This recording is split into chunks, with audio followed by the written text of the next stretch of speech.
Chapitre 8.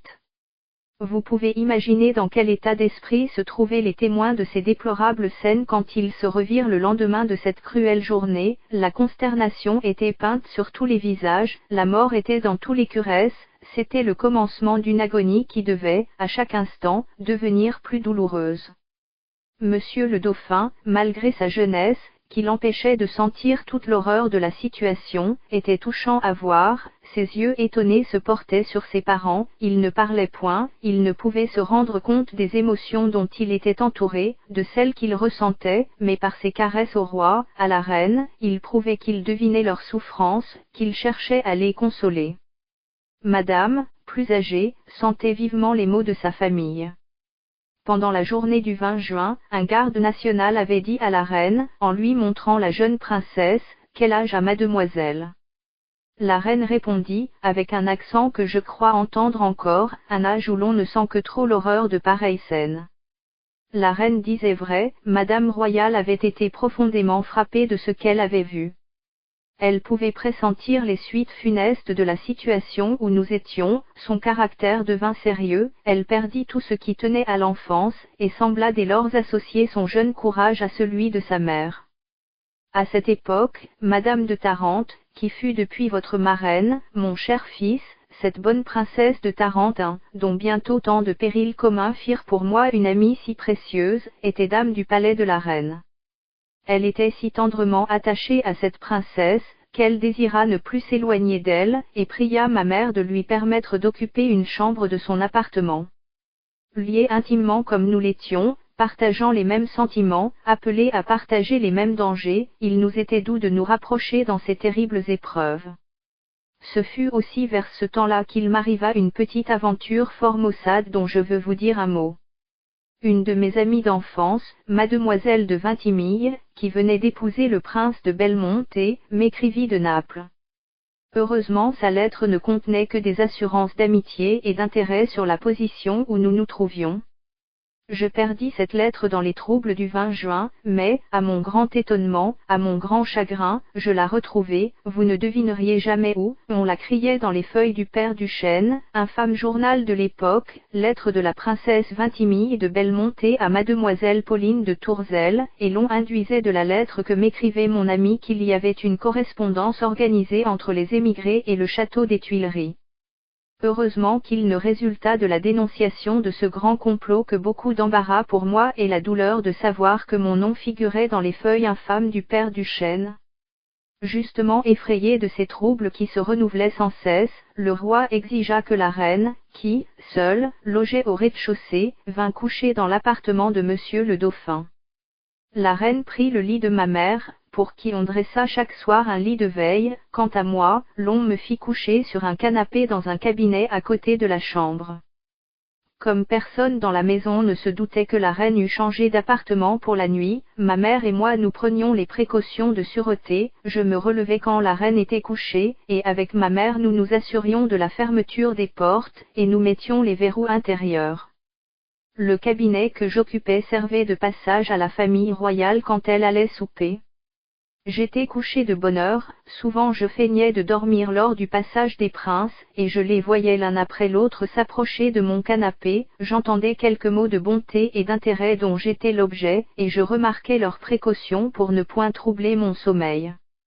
Les circonstances devenaient de plus en plus menaçantes, et l'on sentait que le dénouement de l'agonie politique de la royauté approchait. Dès le 10 juillet 1792, le ministère girondin avait donné sa démission. C'était un symptôme qui nous annonçait l'approche de la crise finale. La conduite des Girondins, depuis qu'il était dans l'Assemblée, n'avait pas cessé d'être hostile au roi. Comme chefs de l'opposition, ils avaient tout fait, au début de la législative, pour placer le roi dans l'impossibilité d'exécuter la Constitution, en déterminant l'Assemblée à voter 2 décrets, dont le premier violentait la conscience catholique de Louis XVI, et le second déchirait son âme paternelle. Il s'agissait du décret relatif aux prêtres qui avaient refusé le serment à la constitution civile du clergé et qui, déclarés suspects, étaient privés de leur traitement et livrés à la persécution. Le second décret déclarait passibles de la peine de mort les émigrés qui, passé le 1er janvier 1792, demeureraient à l'étranger. Les frères du roi se trouvaient dans cette catégorie.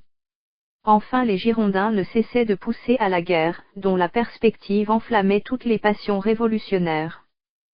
C'étaient eux qui avaient demandé la mise en accusation de Lessard, ministre des Affaires étrangères, qui avait la part principale à la confiance du roi, et Vergniaud, l'un de leurs chefs, avait attaqué la reine elle-même dans un discours célèbre où il semblait déjà la décréter d'accusation. Je vois d'ici le palais, s'était-il écrié, où des conseillers pervers trompent le roi que la Constitution nous donne, forgent des fers dont ils veulent nous enchaîner, et ourdissent les trames qui doivent nous livrer à la maison d'Autriche. L'épouvante et la terreur sont souvent sorties, au temps antique, de ce palais du despotisme, qu'elle y rentre aujourd'hui au nom de la loi, qu'elle y pénètre tous les curesses, que tous ceux qui l'habitent sachent que la Constitution ne promet l'inviolabilité qu'au roi, qu'ils apprennent que la loi y atteindra tous les coupables, et qu'il n'y sera pas une seule tête convaincue d'être criminelle qui puisse échapper à son glaive. Ce fut cette harangue, dans laquelle on sentait déjà le tranchant de la hache du 16 octobre, qui obligea le roi de donner le ministère aux Girondins pour qu'ils ne le prisent pas par une journée révolutionnaire. Ministres, ils avaient continué leur guerre d'embûches et de calomnie contre le roi, et l'on put croire qu'ils n'étaient entrés dans la place que pour en agrandir les brèches. C'étaient eux qui avaient fait licencier la garde constitutionnelle et fait décréter d'accusation le duc de Brissac, qui la commandait. Un d'entre eux, Servan, qui l'avait fait placer au ministère de la guerre, avait proposé à l'Assemblée, sans prendre l'avis du roi, de placer un camp de 20 000 fédérés dans les environs de Paris. C'était une force révolutionnaire que les Girondins préparaient à l'Assemblée pour abattre la royauté quand le moment serait venu.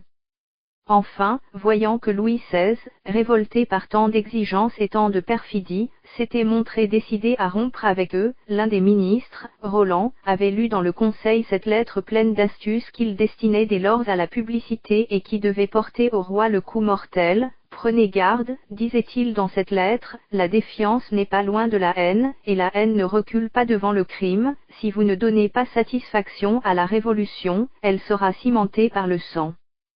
Ratifier les mesures propres à étouffer le fanatisme des prêtres, sanctionner les mesures qui appellent un camp de citoyens sous les murs de Paris. Encore quelques délais, et l'on verra en vous un conspirateur et un complice.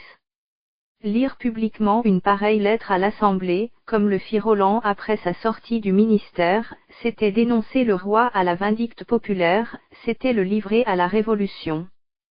Quand l'Assemblée législative apprit que le ministère girondin se retirait, elle déclara la patrie en danger, à cause des menées des rois de Hongrie et de Prusse. On s'attendait à tout au château.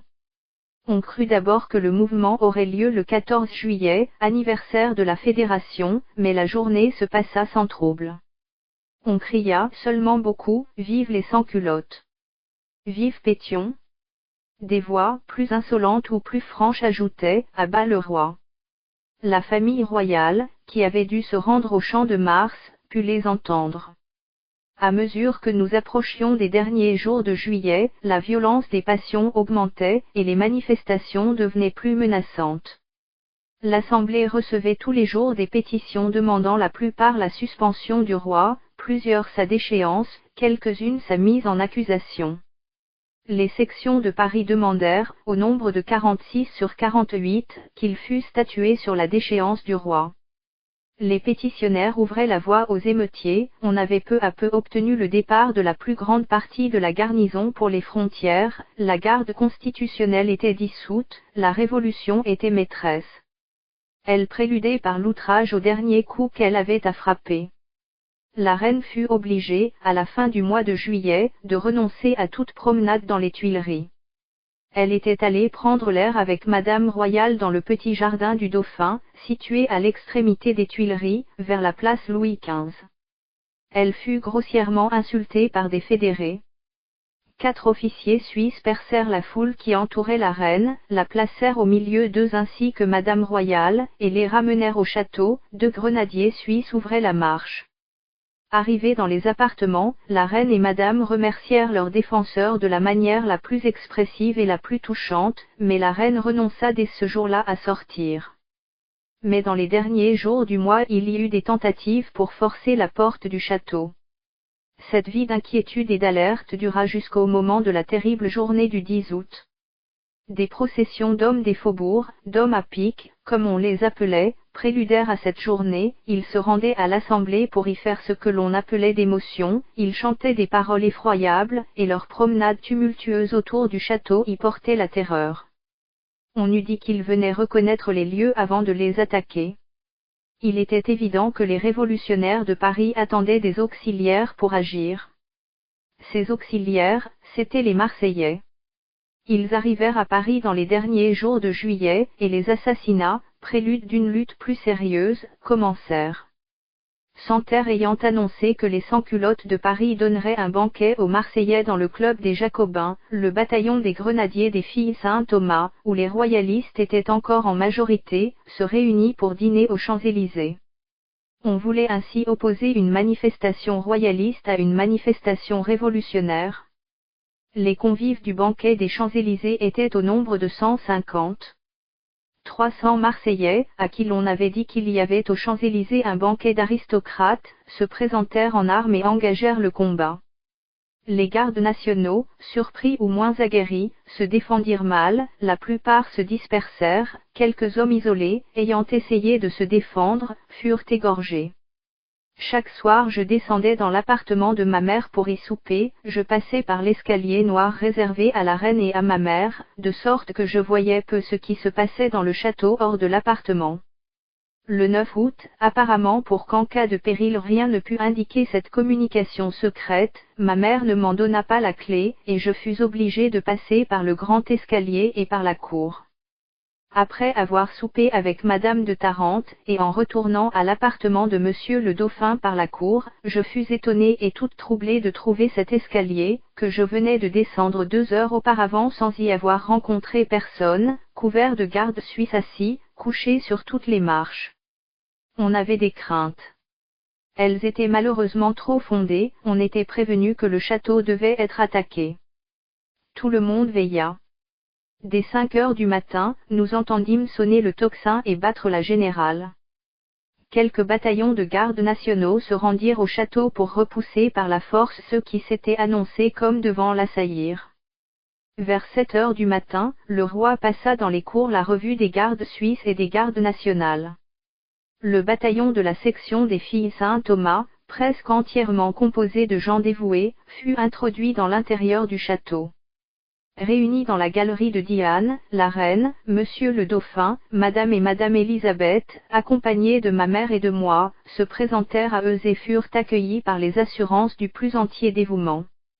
La reine parla à ses hommes de cœur de la confiance qu'elle mettait en eux de manière à redoubler leur enthousiasme. Au retour du roi, toute sa famille et les personnes attachées à la famille royale se trouvèrent dans le cabinet du roi. On savait que les faubourgs étaient en marche vers le château. L'anxiété était à son comble quand M. Herderer vint parler au roi. Il l'engageait fortement à quitter le château, à se rendre à l'Assemblée, là seulement, disait-il, le roi pouvait être en sûreté lui et sa famille. Le roi refusa longtemps d'obtempérer à ce conseil, il ne voulait point abandonner tant de gens qui s'étaient rassemblés dans le dessein de le défendre. Herderer insista, il parla du sang qui allait couler, des dangers que courait la vie de la reine, du dauphin et de Madame royale. Enfin le roi céda. Chacun se disposait à suivre le roi, mais Herderer exigea que la famille royale seule se rendît à l'Assemblée. Ma mère accompagnait les enfants de France, Herderer voulut s'y opposer, mais le roi insista en disant que, étant gouvernante de ses enfants, elle ne pouvait les quitter. Je ne pus donc être admise à suivre ma mère. Le départ fut si précipité, qu'elle n'eut que le temps de m'embrasser et de me recommander aux soins de la princesse de Tarente. De la fenêtre de la chambre du roi nous vîmes passer ce triste cortège, à pied, traversant le jardin des Tuileries, escorté de quelques gardes nationaux, de quelques membres de l'Assemblée, et accueilli par le silence le plus profond. C'était un spectacle à serrer le cœur. L'idée d'un convoi funèbre se présenta à mon esprit, c'était, en effet, le convoi de la royauté. Pour ce qui m'arriva dans cette funeste journée et dans celles qui la suivirent, je ne puis vous dire rien de plus complet et de plus précis que ce que vous trouverez dans la lettre que je vais vous lire. Je l'écrivis après ma sortie de prison à Masure, Madame de Sainte-Aldegonde. Quand cette lettre fut écrite, mes impressions avaient conservé toute leur vivacité, mes souvenirs toute leur fraîcheur. J'étais comme un naufragé qui, au sortir de la tourmente, raconte ce qu'il a vu, ce qu'il a souffert, ce qu'il a craint et comment il a été sauvé.